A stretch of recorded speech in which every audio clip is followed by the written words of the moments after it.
నారాసుర పాలనలో పరాకాష్ఠకు అరాచకం, దాడి చేసిన వారికి రక్షణ, బాధితులపై కేసులతో రాజకీయ కక్ష అంటూ మాజీ సీఎం వైఎస్ఆర్సీపీ అధినేత వైఎస్ జగన్ ఎక్స్ వేదికగా ట్వీట్ చేశారు. రాష్ట్రంలో ఇవాళ అసలేం జరుగుతోంది? దాడి చేసిన వారు అధికార పార్టీ వాళ్ళైతే వారికి రక్షణ, దాడికి గురైన వారు వైఎస్ఆర్సీపీ వాళ్ళైతే వారిపైనే కేసులు, బాధితులకు అండగా నిలబడితే ప్రజా ప్రతినిధులపైనే కేసులు, ప్రశ్నిస్తే అరెస్టులు, నిలదీస్తే అర్ధరాత్రి తలుపులు బద్దలు కొట్టడం. ఇదేనా ప్రజాస్వామ్యం? ఇదేనా న్యాయం? ఇదేనా చట్టమని వైఎస్ జగన్ ప్రశ్నించారు.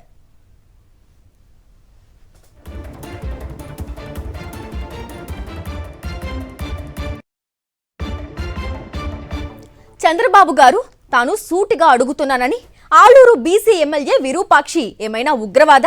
ప్రజల చేత ఎన్నుకోబడిన ఒక ఎమ్మెల్యే ఇంటిపై అర్ధరాత్రి 2:45 భారీ పోలీసు బలగాలతో దాడి చేయాల్సిన అవసరం ఏమొచ్చింది? ఇంటి తలుపులు బద్దలు కొట్టి ఎమ్మెల్యే విరూపాక్షిని, ఆయన కుమారుడు చంద్రశేఖర్ను అరెస్టు చేసిన తీరు చూస్తే రాష్ట్రంలో అసలు రూల్ ఆఫ్ లా అనేది ఉందా అని అనిపిస్తోంది. చిప్పగిరి మండలం నేమకల్లులో వైఎస్ఆర్సీపీ నాయకుడి ఇంటిపై టీడీపీ వాళ్లు దాడి చేస్తే తన ప్రాణాలకు ప్రమాదం ఉందని, తన కుటుంబాన్ని కాపాడాలని ఆ నాయకుడు ఎమ్మెల్యే విరూపాక్షికి కాల్ చేశాడు. ఒక కార్యకర్త ప్రాణభయంతో సహాయం కోరితే స్పందించడం ఎమ్మెల్యే చేసిన నేరమా? బాధిత కుటుంబానికి అండగా నిలబడడం తప్ప?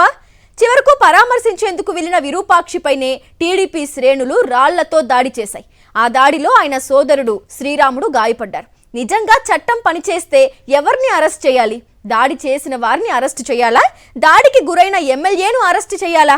కానీ ఈ ప్రభుత్వంలో దాడి చేసిన వారికే రక్షణ లభిస్తోంది. దాడికి గురైన ఎమ్మెల్యేనే నిందితుడిగా మార్చి ఆయన పైన, కార్యకర్తలపైన హత్యాయత్నం కేసులు బనాయిస్తున్నారు.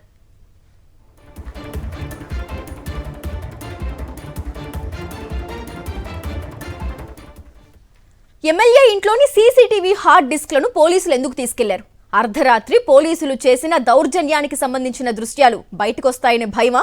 తలుపులు ఎలా బద్దలు కొట్టారో, కుటుంబ సభ్యులను ఎలా భయపెట్టారో, ఎమ్మెల్యేను ఎలా అరెస్టు చేశారో ప్రజలకు తెలియకూడదనే హార్డ్ డిస్క్లను తీసుకెళ్లారా? చంద్రబాబు గారు సాక్ష్యాలను కాపాడాల్సిన పోలీసులతోనే సాక్ష్యాలను మాయం చేయించే ప్రయత్నం చేస్తున్నారా?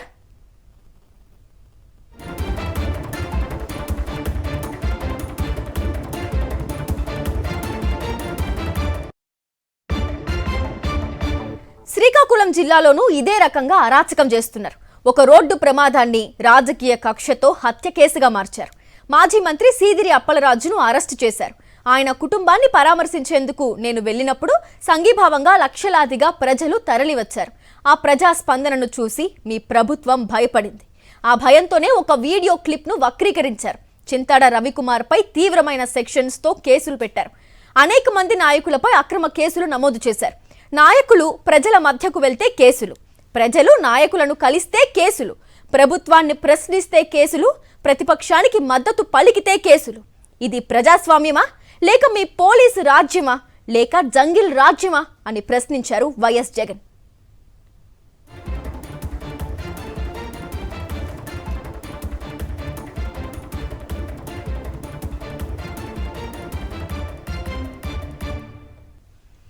గుంటూరు ఈస్ట్ మాజీ ఎమ్మెల్యే షేక్ మొహమ్మద్ ముస్తఫా, ఆయన కుమారుడి పైన ఇదే రాజకీయ కక్ష సాధింపు కొనసాగుతోంది.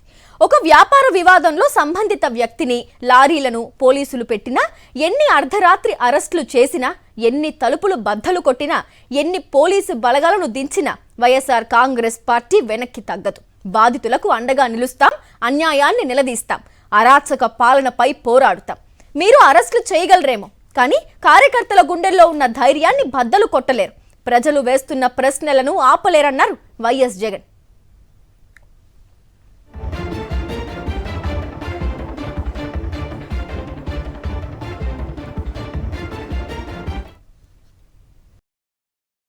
మరిన్ని అప్డేట్స్ కోసం ఛానల్ ను సబ్స్క్రైబ్ చేయండి.